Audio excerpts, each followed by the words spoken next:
Los Angeles. Chinese President Xi Jinping is a hard-ass and U.S. President Donald Trump should use clear, quiet diplomacy instead of tweets in dealing with China or North Korea, former Australian Prime Minister Kevin Rudd says. Mr. Rudd, who has returned to the U.S. from a trip to China, said the Chinese baseline conclusion is Mr. Trump's threat of unilateral military action against North Korea was just one huge bluff. China, because of this view, will only do a few things to try and talk North Korea into coming around to a more reasonable posture, Mr. Rudd told CNN's Fareed Zakaria GPS on Sunday. "This guy is a serious hardhead," said Mr. Rudd, referring to Chinese President Xi. "He is a serious hard-ass. I mean, this guy has been around for a while, and if there is going to be a serious conversation here about the future of the Korean Peninsula, it has to be conducted in clear, bottom line, but quiet, terms between one administration and the other." Mr. Rudd said Mr. Trump was unique to past U.S. presidents who have dealt with the North Korean regime because he sees a virtue in his own strategic unpredictability.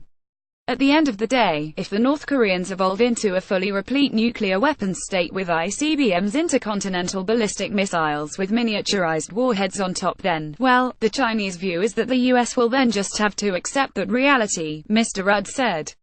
And what none of us know is whether President Trump will ultimately accept a position in history which says, "I'm the guy, and it was on my watch that this state finally crossed the threshold of constituting a threat to the US mainland."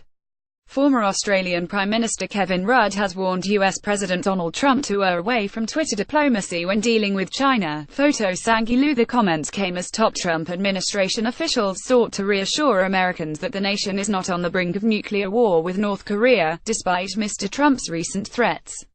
National Security Advisor Lieutenant General H.R. McMaster and CIA Director Mike Pompeo both used U.S. TV appearances to stress that a North Korean attack did not appear to be imminent, and that the threat of war was no closer today than it was last week. "I think we're not closer to war than a week ago, but we are closer to war than we were a decade ago," Gen. McMaster said on ABC's This Week. "The danger is much greater and is growing every day, with every missile test, with the consideration of possibly a sixth nuclear test. And so what we can no longer do is afford to procrastinate." Mr. Pompeo told Fox News Sunday he had seen no intelligence to indicate the U.S. was on the cusp of nuclear war. Gen. McMaster said Mr. Trump's references to the U.S. military being locked and loaded was an effort to maintain peace, not provoke war. The military had made no significant movement of troops or equipment in recent days to prepare to fight North Korea, he said.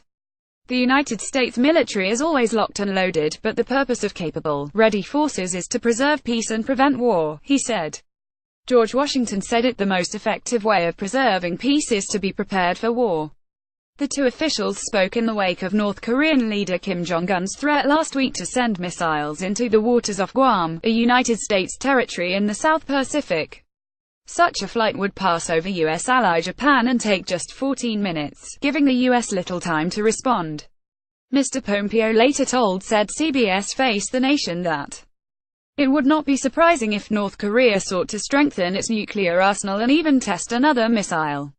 While the U.S. president wanted a denuclearized Korean peninsula, Mr. Pompeo said Mr. Trump was unwilling to draw red lines or pronounce future intentions. "This administration has done a fine job of not drawing red lines that we're not prepared to enforce," Mr. Pompeo said. On NBC's Meet the Press, Gen. McMaster delivered the same message. "The president doesn't draw red lines. What he does is he asks us to make sure that we have viable options for him, options that combine diplomatic, economic, and military capabilities," he said. "And so that's what we've done." AAP, McClatchy.